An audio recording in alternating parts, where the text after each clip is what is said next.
नमः संस्कृताय प्रिय संस्कृत मित्राणि। संस्कृत सेवा में आप सभी का स्वागत है। हम लोग पढ़ रहे हैं महाकवि भारव विरचित किरातार्जुनीय महाकाव्य के प्रथम सर्ग का श्लोक पढ़ रहे हैं, जिसमें हम लोगों ने अभी तक 1 से 35 श्लोकों तक का अध्ययन कर लिया है।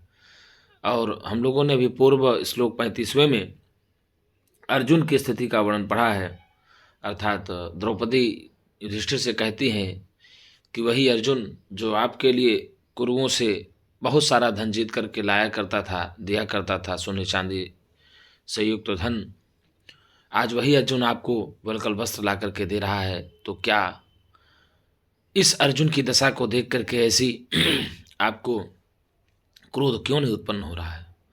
और अर्जुन के पहले ही ठीक श्लोक में द्रौपदी ने भीम की स्थिति का वर्णन किया था। उसमें बताया था कि जो भीम लाल चंदन का लेप लगा करके राज्य में आराम से घूमा करते थे और जो अत्यंत पराक्रमी थे, जिनके पराक्रम के समान कोई है नहीं, ऐसे पराक्रमी इंद्र आज जंगल में दर दर की ठोकरें खाते हुए इधर उधर पैदल ही घूम रहे हैं। तो क्या भीम की स्थिति की दशा का वर्णन देख करके आपको तनिक भी क्रोध नहीं उत्पन्न हो रहा है? तो सर्वप्रथम वह भीम की स्थिति का वर्णन करती हैं, उसके बाद अर्जुन की स्थिति का वर्णन करती हैं। और अब आगे आया 36वां श्लोक। इस 36वें श्लोक में द्रौपदी जो है नकुल और सहदेव दोनों जुगल भाइयों का वर्णन करती हैं, अर्थात दोनों जुड़वा भाइयों का वर्णन करती है, नकुल और सहदेव का। तो 36वें श्लोक में जो है ना, भीम और अर्जुन की स्थिति का वर्णन करने के पश्चात ही जो वर्तमान कालिक दशा का तुलनात्मक निरूपण महाराज युधिष्ठिर से निवेदन करने के पश्चात अब द्रौपदी जो है युगल भ्राता नकुल और सहदेव की दुर्दशा का निरूपण कर रही हैं। तो आइए हम लोग देखते हैं कि नकुल और सहदेव की दुर्दशा के निरूपण में द्रौपदी क्या बोल रही है युधिष्ठिर से। वनांत सैया कठिनी कृताकृति कचाचितौ विश्वगिवा गजौ गजौ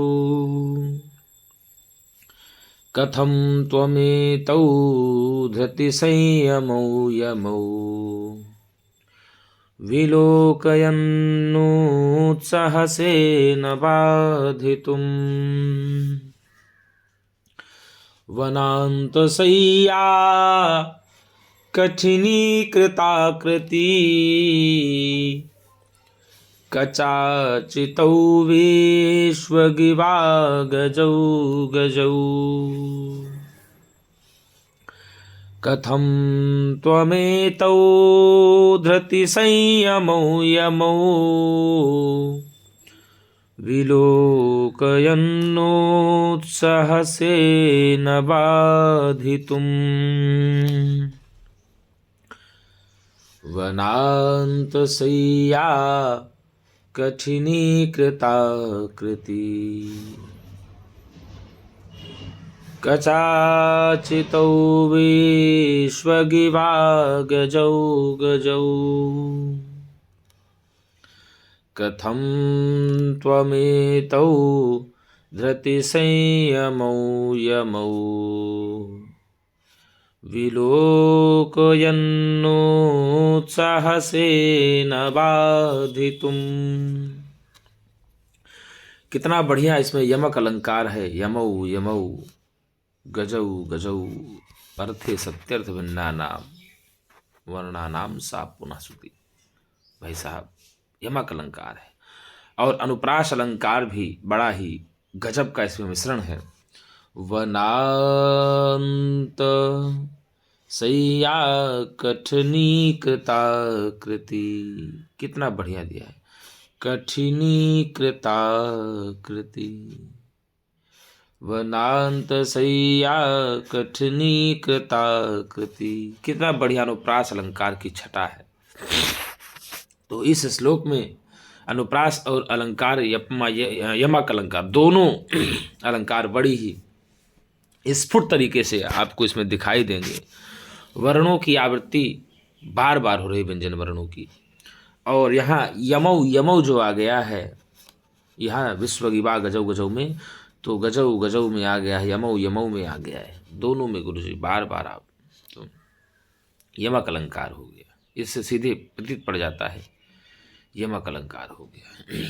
तो आइए अब देख लेते हैं, इसमें भिन्न अर्थ हैं, पद एक ही अर्थ भिन्न है। तो पहले हम लोग इसको पदच्छेद कर लेते हैं, उसके बाद इसका अर्थ जानने का प्रयत्न करेंगे, ठीक है ना। तो आइए हम लोग इसका पदच्छेद करते हैं।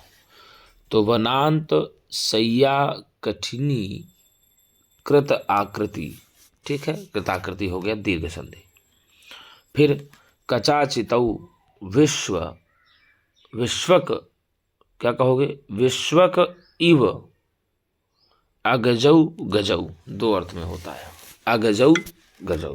फिर क्या कहा, कथम त्वम एतौ धृति संयमौ, न गुरुजी, धृति संयमौ यमौ, ठीक है।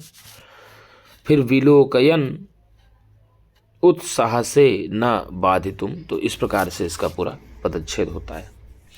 इसके हम लोग अर्थ जानने का प्रयत्न करेंगे, पहले शब्दार्थ जानने का प्रयत्न करेंगे, फिर व्याख्या जानेंगे, कुछ प्रश्न कैसे बन सकते हैं इससे, प्रश्नों को भी हम लोग जानेंगे। तो वनांत सैया कठिनी कृताकृति, अर्थात सीधे आप जान लीजिए, वनांत सैया अर्थात वन की भूमि पर सोने वाली, अर्थात वन रूपी सैया के कारण, या कठिनी कृत आकृति अर्थात वन भूमि रूपी सैया के कारण कठोर शरीर वाले। अर्थात कहने का मतलब यह हुआ कि जो नकुल और सहदेव पहले राजमहल में सुंदर डल्लभ के गद्दे में सोया करते थे पलंग पर, आज वही नकुल और सहदेव दोनों वन की भूमि में, कैसी भूमि में, वन की ऊबड़ खाबड़ कठोर भूमि में सैया के कारण जिनका शरीर कठोर हो गया है। अर्थात द्रौपदी कह रही है कि जो नकुल और सहदेव अपने राज्य में सुंदर सोफा में, डबल बेड में बढ़िया नींद दिया करते थे, आज वही नकुल और सहदेव इस जंगल की पर्वतीय भूमि में या उबड़ खाबड़ भूमि में सो रहे हैं, जिनके कारण से उनका शरीर कठोर हो गया है। तो वन रूपी सैया के कारण कठोर शरीर वाले विश्वक, क्या कहेंगे, विश्वक सब ओर से, कैसे भैया, सब ओर से, कचाचितौ केसों से ढके हुए, सभी ओर से केसों से ढके हुए, अगजऊ, पहला अर्थ क्या हुआ, अगजऊ पर्वत पर उत्पन्न होने वाले पर्वतीय, गजऊ इव, अगजऊ गजऊ इव अर्थात पर्वत पर उत्पन्न होने वाले पर्वतीय हाथियों के समान, हाथियों की भांति। जैसे अब देखो क्या कहा, तो पर्वत पर उत्पन्न होने वाले हाथियों की बात, कैसे हाथी हैं, जिनके केसों से ढके हुए हैं पूरा शरीर, विश्वक सब ओर से जिनका शरीर केसों से ढका हुआ है, ऐसे पर्वत में उत्पन्न होने वाले या पर्वत में रहने वाले पर्वतीय हाथियों की समान किनकी स्थिति, इन दोनों की, एतौ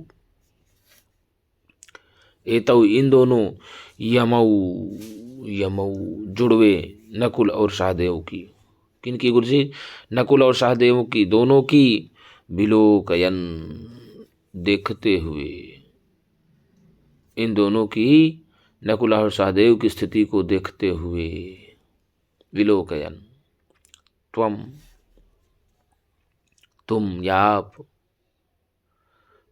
आप, धृति संयमौ, क्या कहेंगे गुरुजी, धृति संयमौ, धैर्य और संयम को, किसको गुरुजी, धैर्य और संयम को बाधितुम, त्यागने के लिए, किसके लिए गुरुजी, त्यागने के लिए, कथम न उत्साह से, कैसे नहीं उद्यत होते हो, कैसे नहीं प्रयत्न करते हो।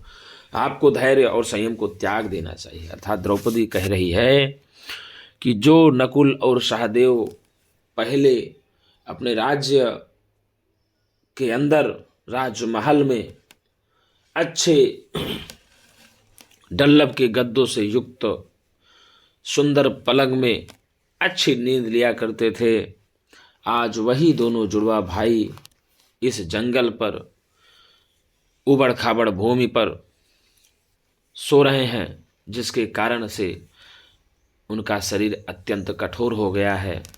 और शरीर ही कठोर नहीं हुआ है, उन दोनों के बाल चारों ओर से विश्वक इव, उन दोनों के बाल चारों ओर से अगजऊ गजऊ अर्थात पर्वतीय हाथियों के भांति।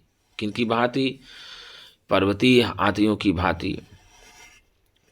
जैसे पर्वतीय हाथियों के बाल चारों ओर से शरीर में ढके रहते हैं, उसी प्रकार से इनके भी केस चारों ओर से ढके हुए हैं। ऐसा लगता है कि पर्वतीय हाथियों को उत्पन्न होने वाले गजब हाथियों की भांति। कैसी भांति गुरुजी? हाथियों की भांति इन दोनों की, ये तो इन दोनों की नकुल और सहदेव की स्थिति को विलोकन देखते हुए, क्या करते हुए? देखते हुए आप अपने धैर्य और संयम को त्यागने के लिए कैसे उद्यत नहीं हो जाते हैं। आपको धैर्य और संयम को त्यागना चाहिए और युद्ध के लिए आपको तत्पर हो जाना चाहिए। तो प्रश्न आ जाएगा, वन रूपी कठोर भूमि की सैया में कौन सोते हैं? तो आप बताएंगे नकुल और सहदेव। नकुल और सहदेव वनवास काल में कहाँ पर सोते हैं? तो आप बताएंगे वन रूपी भूमि की कठोर सैया में सोते हैं। और वन रूपी भूमि की कठोर सैया में सोने के कारण किसका शरीर कठिन हो गया है? तो आप बताएंगे दोनों भाइयों की, नकुल और सहदेव का शरीर कठिन हो गया है, कठोर हो गया है। नकुल और सहदेव का शरीर किस कारण से कठिन हो गया है? तो वन रूपी भूमि की सैया में सोने के कारण से कठोर हो गया है, ठीक है ना। और किनका बाल चारों ओर से छा गया है या केसों से ढके हुए हैं? किनका शरीर चारों ओर से केसों से ढक हो गया है? तो आप बताएंगे नकुल और सहदेव का शरीर केसों से ढक गया है चारों तरफ से, ठीक है ना। और यमऊ से किसका भाई साहब प्रयोग हो रहा है? तो यमऊ से आपको बता दें नकुल और सहदेव का बोध होता है। और एक है अर्थ धैर्य संयमऊ यमऊ एक बार हुआ, फिर धैर्य संयमऊ, ठीक है ना। धैर्य संयमों का मतलब होता है धैर्य और संयम को कैसे आप नहीं त्याग देते हो, द्रौपदी कह रही।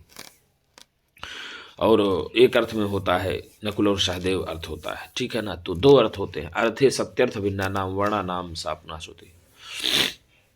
और गजऊ आप जान रहे हैं, एक बार पर्वतीय हाथियों का एक अर्थ दे रहा है और एक अर्थ दे रहा है नकुल और सहदेव का अर्थ दे रहा है। जैसे पर्वतीय हाथियों का शरीर चारों तरफ से केसों से ढक जाता है, उसी प्रकार से नकुल और सहदेव का भी शरीर चारों तरफ से केसों से ढक गया है। तो ऐसी स्थिति को देख करके आपका क्रोध कैसे उत्पन्न नहीं होता या आप अपने धैर्य और संयम को त्यागने के लिए कैसे उद्यत नहीं होते, ऐसा द्रौपदी कह रही है। अर्थात धैर्य और संयम को त्यागने के लिए उद्यत नहीं हो रहे हैं, ऐसा कौन कह रहा है? द्रौपदी बोल रही है। और धैर्य और संयम को त्यागने के लिए द्रौपदी किससे कह रही है? तो युधिष्ठिर से कह रही है, ठीक है ना। धैर्य संयमो यमो से किसका बोध होता है? नकुल और सहदेव का। विश्व गजऊ से किसका बोध है? नकुल और सहदेव का। तुम नान्त सैया कठिनी कृता कृति कचाचितौ विश्वगिवा गजौ कथम त्वमेतौ धृति संयमौ यमौ विलोकयन्नोत्साहसेन बाधितुम। आए युधिष्ठिर, क्या कहती हैं? आए युधिष्ठिर, वन भूमि में या वन रूपी भूमि सैया के कारण कठोर शरीर वाले या कठोर आकृति वाले, सब ओर से बालों से ढके हुए, 2 पर्वतीय हाथियों के समान। कितने पर्वतीय हाथियों के समान? 2 पर्वतीय हाथियों के समान। क्योंकि भाई साहब अगजऊ दिया है तो अगजह अगजऊ, तो द्वितीय व्यक्ति द्विवचन का प्रयोग है। तो आप 2 पर्वतीय हाथियों के समान इन दोनों गजऊ गजऊ इन दोनों जुड़वे भाइयों नकुल और सहदेव की स्थिति को देखते हुए तुम एतौ इन दोनों यमौ यमौ नकुल और सहदेव दोनों भाइयों की स्थिति को देखते हुए तुम अपने धृत संयमो धैर्य और संयम को क्या करने के लिए? बाधित तुम त्यागने के लिए कथम न उत्साह से कैसे नहीं उद्यत हो रहे हो? ये बड़ी कष्ट की बात है, आपको उद्यत होना चाहिए। मतलब द्रौपदी कहना ये चाह रही है कि इतने सुकुमार ये दोनों बालक हैं, इतने कोमल छहरी बदन वाले ये बालक हैं, इतना सुंदर लग रहे हैं देखने में। और ये सुंदर बालक एक समय था जो राजमहल में चारों तरफ से दासियों से सेवा कराए जाते हुए सुंदर पलंग में पर्यंकासन में अच्छे बिस्तर पर अच्छी सी नींद लिया करते थे और जिनका शरीर बड़ा ही कोमल रहा करता था। ऐसे थे ये कब? जब अपने राज्यकाल में ये शयन किया करते थे तब, जब अपने राज्यकाल में थे तब। लेकिन आज यही दोनों कोमल सुकुमार बालक, कौन भैया? नकुल और सहदेव, जो इतने कोमल हैं, इतने सुंदर हैं, इतने छरहरे बदन वाले हैं, इनका शरीर बहुत ही कोमल था। महल की सुंदर बिस्तर में सोने के कारण से आज उनका शरीर, इन दोनों कोमल बालकों का शरीर पर्वत की कठोर भूमि में सोने के कारण से 2 जंगली हाथियों के समान। कैसे गुरुजी? 2 जंगली हाथियों के समान, चारों तरफ से जिनके शरीर बाल से ढक गए हैं, ऐसे 2 पर्वतीय हाथियों के समान इनका शरीर बड़ा कठोर हो गया है। तो ऐसे कठोर शरीर वाले हो गए हैं जो कोमल शरीर वाले थे।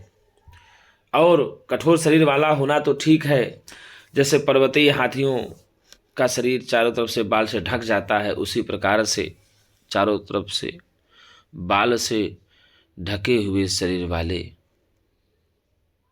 और 2 पर्वतीय हाथियों की भांति इन दोनों नकुल और सहदेव की स्थिति को देख करके क्या आप अपने धैर्य और संयम को त्यागने के लिए क्यों नहीं उद्यत होते हैं? युधिष्ठिर, आपको धैर्य और संयम को त्यागने के लिए उद्यत होना चाहिए।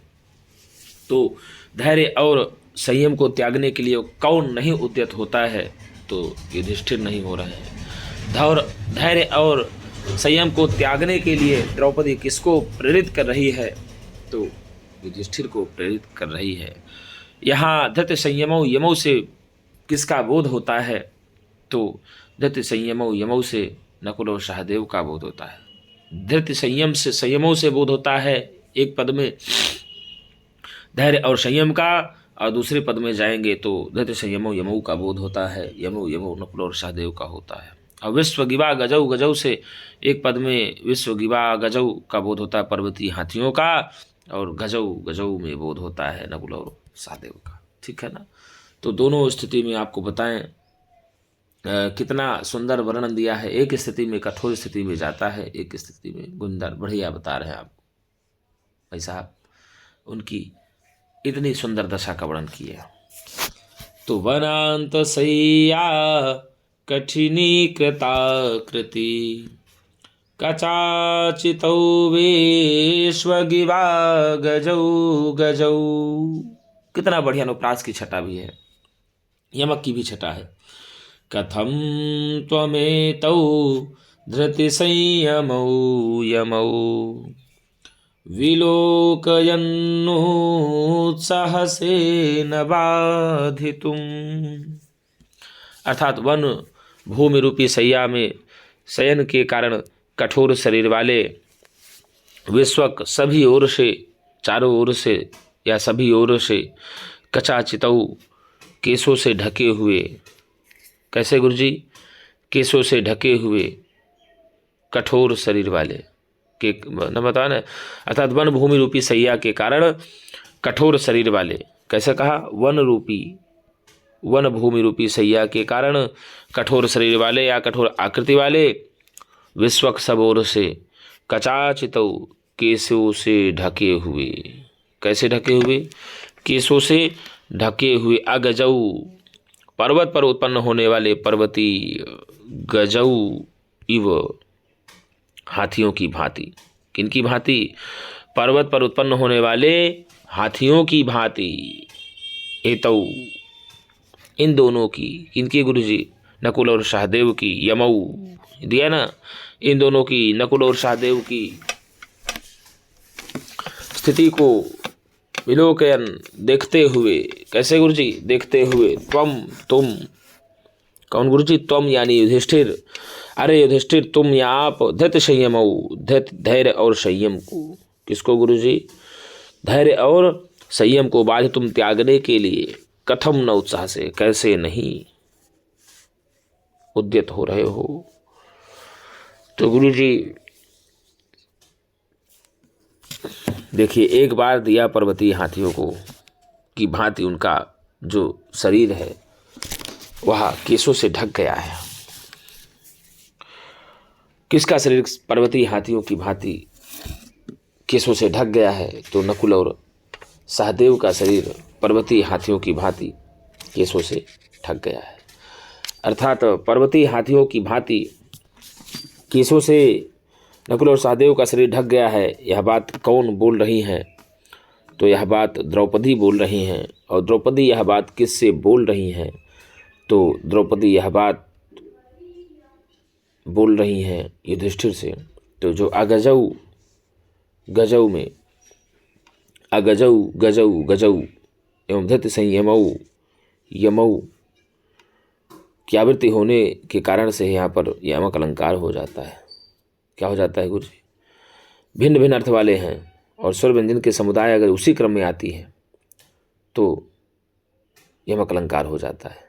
इसमें हमने पहले ही बताया था कि अगजौ गजौ गजौ एवं धृत संयमौ, यमौ में यमौ की आवृत्ति होने से ही इसके सार्थक होने से यमक अलंकार हुआ है यहाँ पर। तो आगे हम चर्चा करेंगे अलंकार की भी। तो वनांत सैया कठिनी कृताकृति, कचाचितौ वे स्वगिवा गजौ गजौ, कथम त्वमेतं धृति संयमौ यमौ, विलोकयन्नोत्साह से न बाधितुम। अर्थात वन रूपी भूमि में सैया के कारण या शयन के कारण कठोर आकृति वाले, कैसे भैया? कठोर आकृति वाले या कठोर शरीर वाले, अर्थात जिनका शरीर वन रूपी भूमि में सोने के कारण से ही कठोर हो गया है, ऐसे कठोर आकृति वाले या कठोर शरीर वाले और सभी ओर से ढके हुए दो पर्वतीय हाथियों के समान। किसके समान भैया? सभी ओर से ढके हुए दो पर्वतीय हाथियों के समान। कैसे ढके हुए सभी ओर से? तो सभी ओर से बालों से ढके हुए दो पर्वतीय हाथियों के समान। कहने का तात्पर्य यह है कि पर्वत में जब व्यक्ति रहा और जमीन पर शयन किया तो जमीन पर शयन करने के कारण धूल आदि से धूसरित हो गया होगा उनका बाल, और पूरी तरह से लटिया गया रहा होगा, एक प्रकार से गुरमुटिया गया रहा होगा। जैसे आप लोग देखिए जो बाबा आदि तपस्या करने जाते हैं जंगल में, तप जप करने जाते हैं तो उनके केस कितने बड़े बड़े हो जाते हैं और बड़ी बड़ी जटाएं हो जाती हैं। ठीक उसी प्रकार से नकुल और सहदेव के भी बाल जमीन में सोने के कारण, शैम्पू तेल आदि न मिलने के कारण, जंगल में अभाव होने के कारण उनके भी बाल लटिया जैसे गए और उनके बाल भी चारों ओर से शरीर से ढक गए। आजकल आप लोग देखिए बहुत अजीब तरीके से बाबाओं के बाल देखने को मिलते हैं। जो रहस्यमयी हमारे संत हैं उनके बाल देखने को मिलते हैं। कभी कभी आप अब देखने जाएंगे प्रयागराज के महाकुंभ मेले में तो निश्चित रूप से आपको अद्भुत संतों का दर्शन होगा और बहुत सारे ऐसे संत होंगे अद्भुत जिनके बाल चारों तरफ से शरीर को ढके हुए होते हैं और बहुत बड़े बड़े केस होंगे। क्यों वो अपने बालों में तेल और शैम्पू नहीं लगाते, वो कंदराओं में गुफाओं में जप और तप करते रहते हैं, तो कहाँ उनको तेल और कंघी के लिए समय होगा। तो जो व्यक्ति जप और तप करता है तो उनको तेल और कंघी के लिए समय नहीं मिलेगा, उनको बाल कटाने के लिए नाई नहीं मिलेगा। तो भैया ऐसे ही हो गए हैं उनके भी बाल नकुल और सहदेव को। तो सभी ओर से बालों से ढके हुए 2 पर्वतीय हाथियों के समान इन दोनों जो भाई हैं नकुल और सहदेवों, इन दोनों जुड़े हुए भाई नकुल और सहदेव को देखते हुए तुम यानी आप हे युधिष्ठिर अपने धैर्य को और संयम को त्यागने के लिए क्यों नहीं उद्यत हो रहे हो। तो ऐसा द्रौपदी जो है युधिष्ठिर से कह रही हैं। तो द्रौपदी किनसे कह रही हैं धैर्य और संयम को त्यागने के लिए, तो धैर्य एवं संयम को त्यागने के लिए द्रौपदी युधिष्ठिर से कह रही है, ठीक है ना। और किनके शरीर अत्यंत कठोर हो गए हैं, तो नकुल और सहदेव के शरीर अत्यंत कठोर हो गए हैं। और नकुल और सहदेव की शरीर अत्यंत कठोर किस प्रकार से हो गए हैं, तो भैया आपको बता दें इनका शरीर जो है अत्यंत कठोर हो गया है भूमि रूपी सैया में सोने के कारण। भूमि रूपी सैया में सोने के कारण किसका शरीर अत्यंत कठोर हो गया है, तो भूमि रूपी सैया में सोने के कारण नकुल और सहदेव का शरीर अत्यंत कठोर हो गया है। पर्वतीय हाथियों के समान किनकी स्थिति को बताया गया है, पर्वतीय हाथियों की भांति किनकी स्थिति को बताया गया है, 2 पर्वतीय हाथियों की भांति। तो आप बताएंगे नकुल और सहदेव की स्थिति को बताया गया है। जैसे पर्वतीय हाथी भी होते हैं ना, देखने को मिलेंगे, तो हाथियों का भी शरीर जंगल में जो रहते हैं, पर्वत में रहते हैं, उनका भी शरीर किस से ढक जाता है, तो इस कारण से ही यहाँ पर दिया गया है। तो आइए अब हम लोग देख लेते हैं कि किस में कौन सी विभक्ति है, क्या बन रही है, इन सबको भी हम लोग जान लेंगे। तो वनांत सैया कठिनी कृताकृति ये जो शब्द है, यह वनांत सैया कठिनी कृताकृति शब्द है और यह इकारांत पुल्लिंग है और द्वितीय विभक्ति द्विवचन का है। यह समस्त पद है, यमौ का विशेषण है, अर्थात किसका विशेषण है, यमौ का विशेषण है। यमौ मतलब नकुल और सहदेव 2 जुड़े हुए भाइयों की बात आई है। तो किनका शरीर वन रूपी कठोर भूमि में सोने के कारण से कठोर हो गया है, तो नकुल और सहदेव का शरीर वन रूपी भूमि में सोने के कारण से कठोर हो गया है। और यदि कचाचितौ की बात किया जाए तो यहाँ कचाचित शब्द है, यह कारांत पुल्लिंग है और द्वितीय विभक्ति द्विवचन का रूप है यह, और यह भी यमौ का विशेषण है, अर्थात किनके बाल जो है बड़े बड़े हो गए हैं 2 पर्वतीय हाथियों की भांति। तो बताएंगे आप कि नकुल और सहदेव के बाल भी बड़े बड़े हो गए हैं, जिनके कारण से उनका शरीर चारों तरफ से ढक गया है। विश्वक अव्यय है, विश्वक का अर्थ होता है चारों तरफ से। तो किनका बाल, हाँ, किनका शरीर बाल से चारों तरफ से ढक गया है, तो नकुल और सहदेव का शरीर ढक गया है। और इव की भी बात किया जाएगा यहाँ, तो अव्यय ही है, कौन सा है, अव्यय ही है। और अगजौ पद जो बचा, तो अगज शब्द है, अकारांत पुल्लिंग है, द्वितीय विभक्ति द्विवचन का है, यमौ का विशेषण है। तो 2 पर्वतीय हाथियों की भांति किनके शरीर को बताया गया है, बालों से ढके हुए शरीर को बताया गया है, तो भैया नकुल और सहदेव के बताया गया। और यहाँ जो गजौ है, यह गज शब्द है और अकारांत पुल्लिंग है, द्वितीय विभक्ति द्विवचन का है, यह भी यमौ का विशेषण है। तो एक प्रकार से देखा जाए तो वनांत शय्या कठिनी कृताकृति तो किससे संबंधित है, यमौ से संबंधित है। कचाचितौ किससे संबंधित है, यमौ से संबंधित है। विश्वगिवा गजौ, गजौ किससे संबंधित है, यमौ से संबंधित है। ये सब यमौ का विशेषण है, नकुल और सहदेव का विशेषण है। तो कठोर भूमि रूपी सैया में सोने के कारण किसका शरीर कठोर हो गया, नकुल और सहदेव का शरीर कठोर हो गया। और किनका शरीर बालों से चारों तरफ से ढक गया, 2 पर्वतीय हाथियों की भांति, तो नकुल और सहदेव का शरीर। कथम यहाँ पर भी अव्यय है, किम कुत्र कति कदा कुतः कथम किमर्थम। संस्कृत व्याकरण में सप्त ककार हैं, इन सप्त ककारों में पहला आता है किम कुत्र, फिर कति कदा कुतः कथम, 6वें नंबर पर आता है कथम। तो कथम मतलब कैसे। और जो त्वम शब्द है तो युष्मत शब्द का है, किसका है बुझे, त्वम शब्द जो है युष्मत शब्द का सर्वनाम शब्द है और प्रथमा व्यक्ति एक वचन का होता है। इसमें रूप चलता है त्वम, त्वाम, त्वया, तुभ्यम, त्वत्, तव, त्वयि, इस प्रकार से रूप चलता है प्रथमा व्यक्ति में, ठीक है। एक वचन मतलब एक वचन में प्रथमा से सप्तमी तक रूप चलता है। त्वम, त्वाम, त्वया, तुभ्यम, त्वत्, तव, त्वयि, तो ये हो जाएगा। और धृति संयमों की बात किया जाए तो यहाँ धृति संयम शब्द है, यह आकारांत पुल्लिंग है और द्वितीय व्यक्ति द्विवचन है, यह भी समस्त पद है। ठीक है ना। धृत, धैर्य और संयम, कौन धैर्य और संयम को त्यागने के लिए उद्यत नहीं होता, तो युधिष्ठिर जी नहीं होते हैं। युधिष्ठिर जी क्या त्यागने के लिए उद्यत नहीं हो रहे हैं? धैर्य और संयम को त्यागने के लिए उद्यत नहीं हो रहे हैं। धैर्य और संयम को त्यागने के लिए युधिष्ठिर उद्यत नहीं हो रहे हैं, ऐसी बात कौन बोल रही है? तो भैया द्रौपदी बोल रही है। प्रश्न किसी भी प्रकार से आए, इधर से आए चाहे इधर से आए, चाहे एक कान पकड़ो चाहे दाहिना चाहे बायां, तो उत्तर वही होगा। ठीक है ना। अब यहाँ यमो जो आया हुआ है तो भैया आपको हमने पहले बता दिया, यम शब्द से भी ऐसे कर सकते हैं आप, तो द्वितीय भक्ति द्विवचन का रूप है। ठीक है। अब यदि पूछ लिया हाँ यमो शब्द है जो, तो यम शब्द का आकारांत पुल्लिंग रूप है, द्वितीय भक्ति द्विवचन का है, क्योंकि यमों के सारे विशेषण हैं। वनांत सैया कटनी कटाकति कचाचितो विश्व गिवा गजौ गजौ। ठीक है ना। और ये तौ, ये सब यमों का विशेषण है। अब विलोकयन में तो आपको बता दें कि विलोकन में शत प्रत्यय होता है, तो लेकिन विलोकयत शब्द है, यह हलंत पुल्लिंग है, प्रथमा व्यक्ति एक वचन का विशेषण है, यह त्वम का विशेषण है। यह किसका विशेषण है? त्वम का विशेषण है। त्वम पद से किसका बोध होता है? तो यहाँ पर त्वम का पद से युधिष्ठिर का भी होता है। किसका होता है भैया? युधिष्ठिर का बोध होता है। तो एक प्रकार से आप कह सकते हैं विलोकयन किसका विशेषण है? तो भैया युधिष्ठिर का विशेषण है, ऐसा भी कह सकते हैं त्वम पद से। ठीक है। त्वम जो है किसका विशेषण है? एक बार फिर देख लीजिए। विलोकयन शब्द हलंत पुल्लिंग है, प्रथमा एक वचन है, और त्वम का यह विशेषण है विलोकयन। देखते हुए, ऐसा वैसा नहीं, देखते हुए, किसकी स्थिति को देखते हुए? नकुल और सहदेव की स्त्री को देखते हुए। अरे इतने सुकुमार बालक हैं जो बढ़िया गद्दे पर सोया करते थे, सुंदर केसों से बाल उनके इतना अच्छा लगते थे, चरहरे बाल लगते थे, आज यही बाल जटाजूट बन गए हैं और जिसके कारण से उनका शरीर चारों तरफ ढक गया है। ऐसी स्थिति को देख करके तुम कैसे अपने क्रोध को नहीं उद्यत कर रहे हो? अरे करो भैया।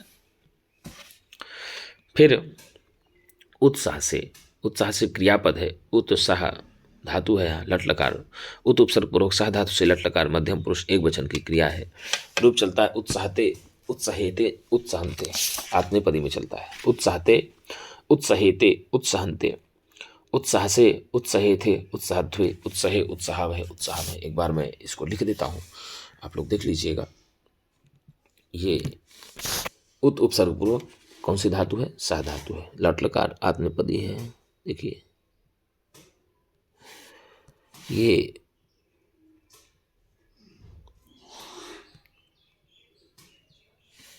उत उपसर्ग है। ठीक है। उत उपसर्ग पूर्वक सह धातु लट लकार आत्मनेपदी प्रथम पुरुष एक वचन है। रूप चलता है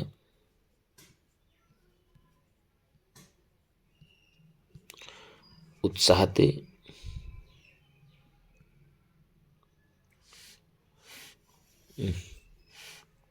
उत्साहते, उत्सहेते,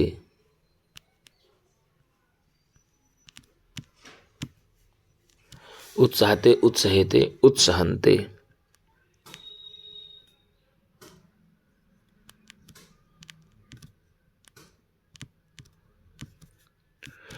उत्साहते, उत्सहेते, उत्सहन्ते, उत्साह से,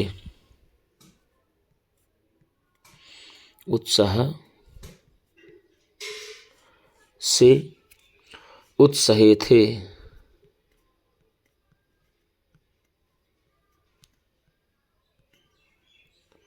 उत्सहेते, उत्साहध्वे,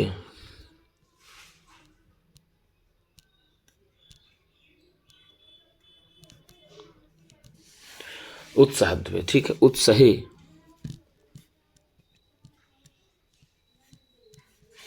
उत्साहवहे,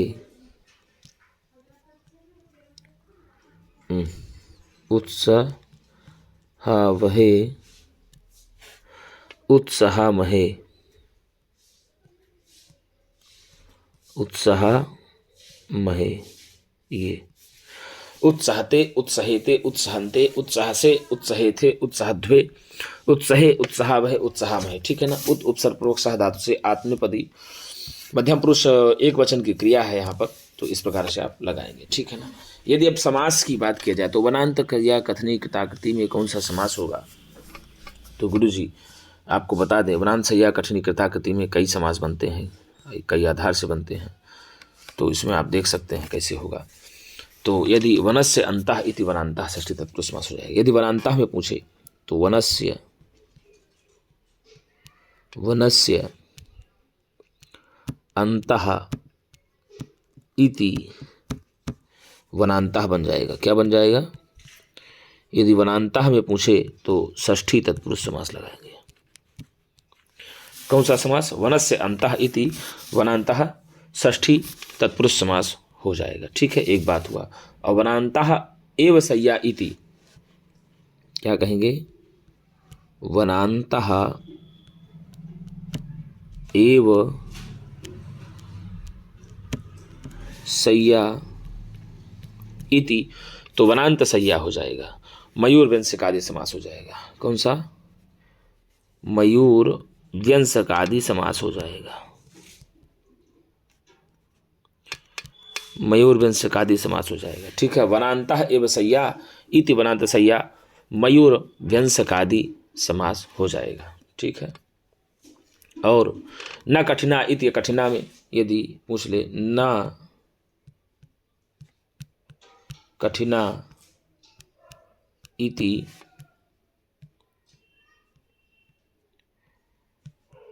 कठिना में कौन सा समास होगा, तो नई तत्पुरुष समास हो जाएगा। कौन सा समास गुरुजी? नई तत्पुरुष समास हो जाएगा, ठीक है।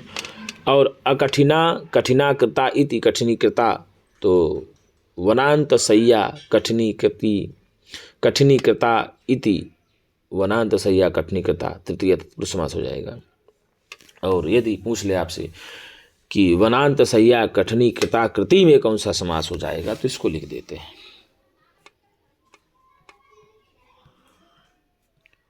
वनांत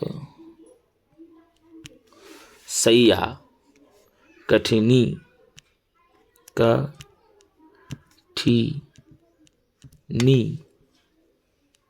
वनांत सय्या कठिनी कृता, अरे कट गया, वनांत सय्या फिर कट गया, ये बड़ा आ मानिएगा, ठीक है। वनांत सय्या कठिनी कृता आकृति ही,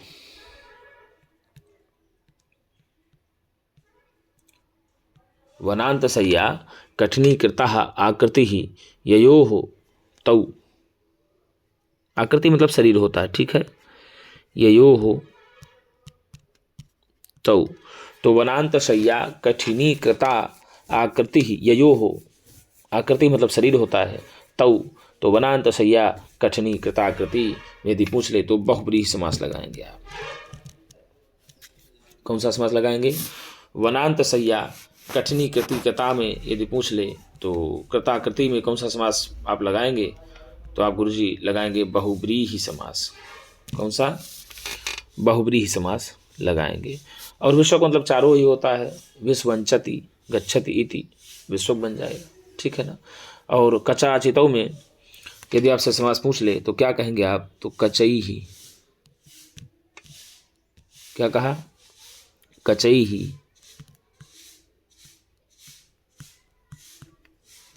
कचई ही आचितौ इति बराबर कचाचितौ बन जाएगा, तृतीया तत्पुरुष समास हो जाएगा। कौन सा समास गुरुजी? तृतीया तत्पुरुष समास हो जाएगा कचाचितौ में। और न गच्छति इति अगः, ठीक है, आगे जातो इति अग जो ऐसे हो जाएगा। आग का अर्थ यहाँ पर पर्वत भी होता है और वृक्ष दोनों होता है, तो यदि नए तत्पुरुष समास करेंगे तो नगो अप्राणिस्वन्यत्रस्याम सूत्र से अग और नग दोनों ही शब्द विकल्प से निष्पन्न होते हैं। और धृत संयमों में यदि पूछ लेंगे, धृतिश्च संयमश्च इति धृत संयमो इतरेतर द्वंद्व समास हो जाएगा। कौन सा समास? इतरेतर द्वंद्व समास हो जाएगा। अब यदि आपसे पूछ ले कि कृताकृति में कौन सा, तो कृत धन आकृति, कृत धन आकृति, तो गुरुजी आपका बन जाएगा कृताकृति, तो कृत धन आकृति में समण दीर्घ संधि हो जाएगी। कौन संधि हो जाएगी? कृताकृति में सवर्ण दीर्घ संधि हो जाएगी। और यदि कचाचितौ में तो आपको बता दें तो कच धन आचितौ कचाचितौ सवर्ण दीर्घ संधि हो जाएगी। और विश्वक इव में तो विश्वक धन इव बराबर विश्व बन जाएगा, पदांत जस्व संधि हो जाएगी। झलाम जसवंते सूत्र से जस्व संधि हो जाएगी। और विलोकयन उत्साहसे में किसमें गुरु जी? विलोकयन उत्साहसे में यदि पूछ लेगा आपसे तो विलोकयन धन उत्साह से बन जाएगा, तो यहाँ पर हल संधि हो जाएगी। सूत्र है गमो हिस्वादश गमो नित्यम। तो विलोकयन के अंत्य नकार जिससे पहले और बाद में ह्रस्व अच विद्यमान है, इसलिए डमुट आगम होकर के विलोकयन शब्द बन जाएगा। उत्साहते विलोकयन उत्साह से बन जाएगा। ठीक है। अब यदि इवा गजऊ तो इव धन अगजऊ इवा गजऊ बन गया, सवर्ण दीर्घ संधि हो जाएगी। कौन सी? सवर्ण दीर्घ संधि हो जाएगी। अब यदि विश्वक में पूछ लेता है कि कौन सा प्रत्यय है, विश्वक में यदि पूछ लेता है कौन सा प्रत्यय है, तो विषुवंच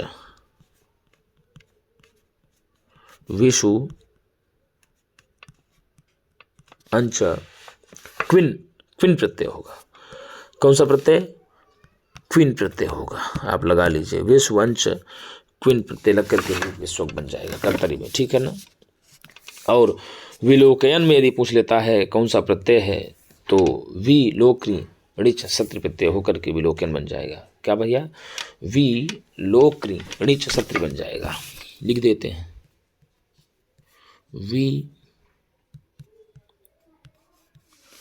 विलोक्री ऋच सत्री हो जाएगा, तो विलोकयन बन जाएगा। ठीक है। विलोक नीच सत्र बन जाएगा। ऐसे प्लस करते जाइए ऐसे। ठीक है। विलोकन में। और धृति में यदि पूछ लेता है तो आपको बता दें धृ से 3 प्रत्यय हो जाएगा। किससे? धृ से 3 प्रत्यय, तो धृति बन जाएगा। धृ से 3 प्रत्यय बन जाएगा धृति। ठीक है।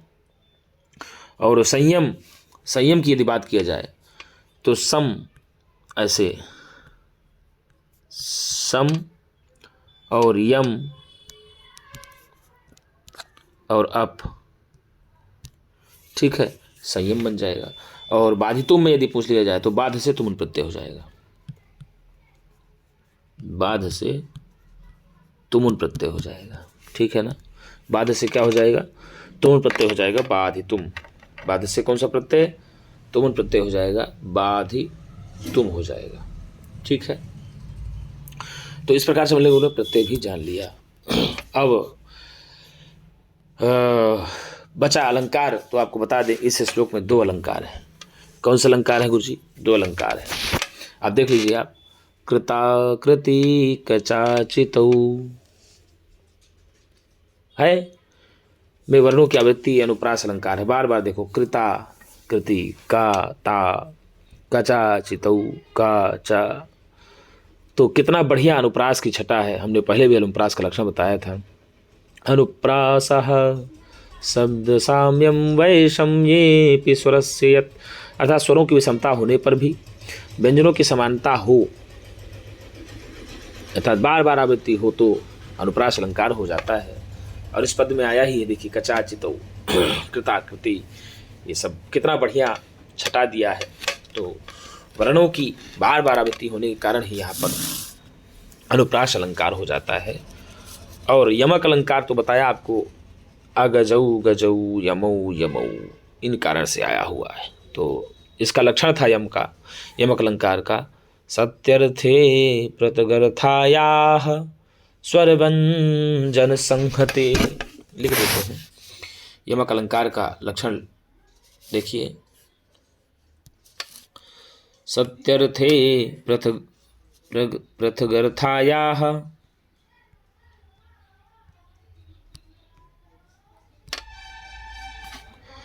सत्यर्थे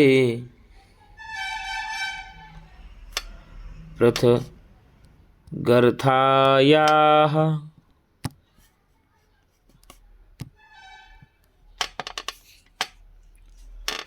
स्वर व्यंजन संहते, स्वर स्वर व्यंजन संहतेः। ये साहित्य दर्पण में दिया गया है। और हम जो बता रहे थे अर्थे सत्यर्थ भिन्नानाम वर्णानाम सापनाश्रुति, आप जाएंगे काव्य प्रकाश में तो वहाँ मिलता है। ठीक है, तो दोनों जगह से आप देख सकते हैं। तो मतलब भिन्न भिन्न अर्थों वाले सार्थक स्वर और व्यंजन समुदाय की यदि उसी क्रम में आवृत्ति होती है तो वहाँ पर यमक अलंकार होता है। और यहाँ जो श्लोक दिया गया, देखिए दिया ही है, विश्वगिवा गजौ गजौ, उसी क्रम में आवृत्ति हो रही है। हो रही नहीं हो रही? बिल्कुल हो रही है। और क्या कहा? धृति संयमौ यमौ, तो भैया दोनों की आवृत्ति हो रही है। गजौ गजौ में गजौ की और यमौ यमौ में यमौ की आवृत्ति हो रही है। इस कारण से यहाँ पर अर्थ भिन्न है लेकिन आवृत्ति शब्द की एक ही है। तो इस कारण से यहाँ पर यमक अलंकार होता है। और यदि पूछ ले कि इसमें छंद कौन सा है, तो वंशस्थ छंद है। इस श्लोक में कौन सा छंद है गुरुजी? वंशस्थ छंद है। वंशस्थ छंद का लक्षण क्या है? तो जतौ तो वंशस्थ मुदीर तंजरौ, तो भैया वंशस्थ छंद का लक्षण है। ठीक है, तो इस प्रकार से हम लोगों ने संपूर्ण श्लोक को देख लिया। एक बार फिर देख लेते हैं। वनांत सय्या कठिनी कृताकृति कचाचितो विश्वगिवा गजौ गजौ कथम त्वमेतौ धृति संयमौ यमौ विलोकयन्नोत्साह से न बाधितुम।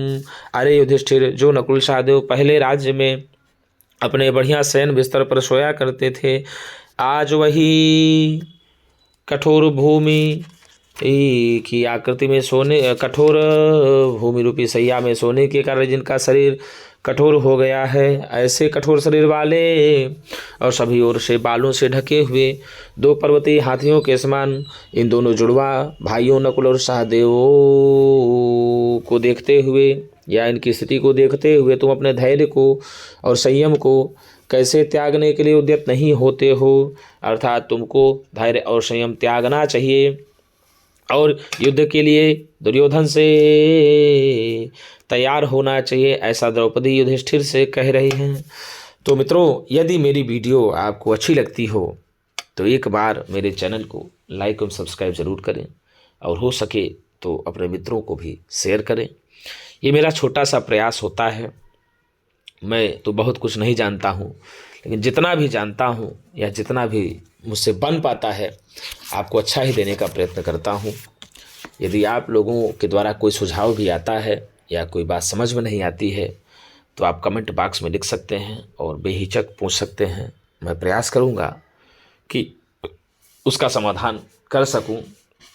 यद्यपि बहुत ज्ञान तो नहीं है लेकिन प्रयास छोटा सा कर सकता हूँ कि आपके समस्या को समाधान किया जा सके।